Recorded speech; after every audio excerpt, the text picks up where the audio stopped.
Iran ও আমেরিকার মধ্যে নতুন করে শুরু হওয়া সংঘাতের মাঝেও থেমে নেই দুই দেশের নেতাদের মধ্যকার কথার লড়াই।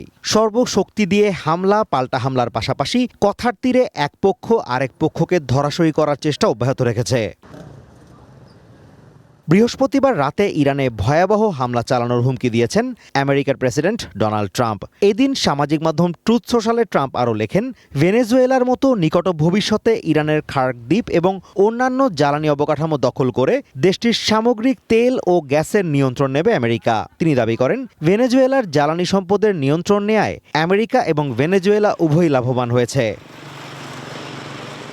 এদিকে ইরানের ন্যাশনাল সিকিউরিটি কমিশনের মুখপাত্র ইব্রাহিম রেজাই সামাজিক মাধ্যম এক্সে এক পোস্টে লিখেছেন, আমেরিকাকে অবশ্যই আত্মসমর্পণ করতে হবে। তিনি দাবি করেন, ট্রাম্পের কাছে আত্মসমর্পণ ছাড়া আর কোনো পথ খোলা নেই।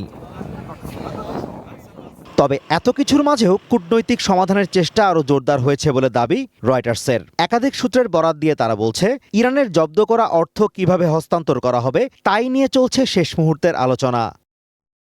রয়টার্স আরও দাবি করেছে, সম্ভাব্য সমঝোতা স্মারকের বিষয়ে এখনও দুপক্ষের মধ্যে বার্তা আদান প্রদান অব্যাহত আছে।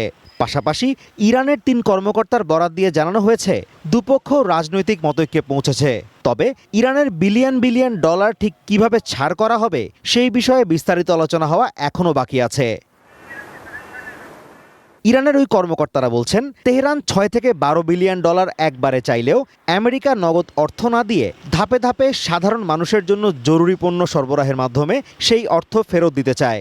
আলোচনার সাথে সংশ্লিষ্ট ইউরোপ ও আমেরিকার 2 কর্মকর্তাও রয়টার্সকে বিষয়টি নিশ্চিত করেছেন। তবে হোয়াইট হাউস এবং ইরানের পররাষ্ট্র মন্ত্রণালয় এই বিষয়ে আনুষ্ঠানিকভাবে কিছুই জানায়নি। এদিকে এরই মধ্যে আমেরিকার অর্থমন্ত্রী স্কট বেসেন্ট এক এক্স পোস্টে হুমকি দিয়েছেন, মধ্যপ্রাচ্যে আমেরিকার মিত্রদের আর কোনো ক্ষতি করা হলে কিংবা হরমুজ পারাপারে কারো কাছ থেকে কোনো টোল আদায় করা হলে ইরানের জব্দকৃত অর্থ থেকে তা কেটে রাখা হবে। Azimur Rashid Kanak, one international desk.